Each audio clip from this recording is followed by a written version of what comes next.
my name is Marek Ziemak, and I'm a level designer, level artist in CD Projekt RED. I'm doing some stuff, like almost level design, but I'm a level artist. Yeah, I'm Maciek Szczesnik, and I'm the lead combat designer at CD Projekt RED. Witcher 2.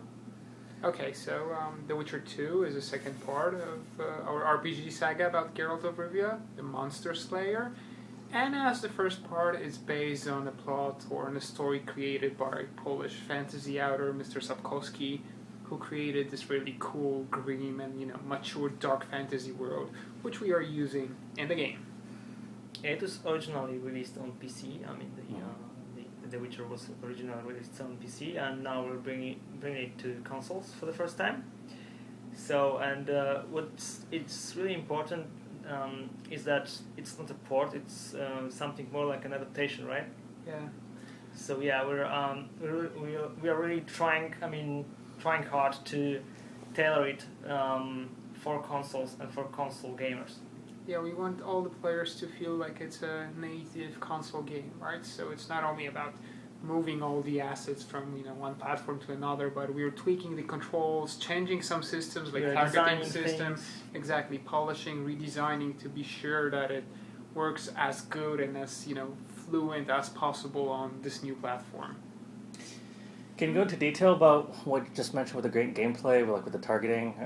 Yeah, obviously. So we were designing some of the major game systems, for example, the camera movement or obviously controls, because that's now a console game, so the gamepad should feel like a native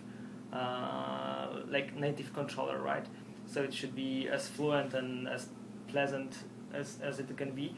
And we're also changing the combat targeting system to make the combat even more responsive and more fluent, more fast-paced also.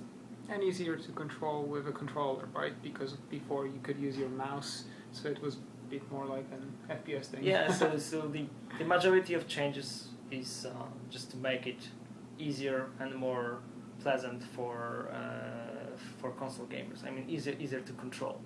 Mm-hmm. But that's like the first category of changes, right? Yeah. Just to make the game as console ready as we want it to be. On the other hand, there are those new features that are coming with the console edition, and those are like 2 new adventures, which are major improvement because there's like a couple of hours of gameplay with new locations, new dialogues, new characters. That's something that players should be really looking forward to see.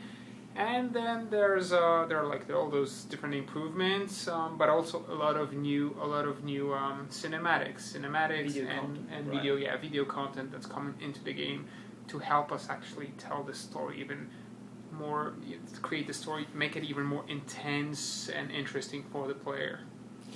So, on top of the 2 adventures, are you implying that there's like new sort of exposition sort of sprinkled through the game that the PC player has already experienced?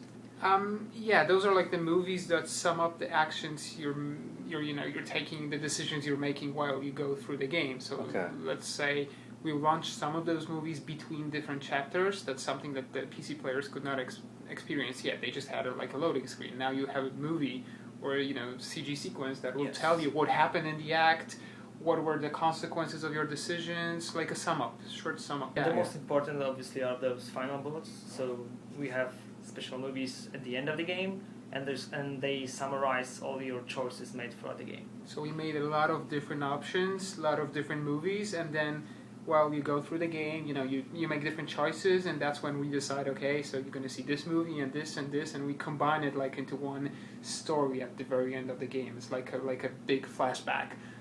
Telling you, so you did this, and because of your actions this happened, and this character survived, and this nation was, let's say, wiped out, and stuff like that. So that's like a huge sum up at the ending to give you a feeling of a relief. And so essentially the game sort of adds all of the consequences, and it sort of compiles a series of films that are related to your adventure. It's not like there's separate movies that you can only experience with each playthrough. It sort of like combines different.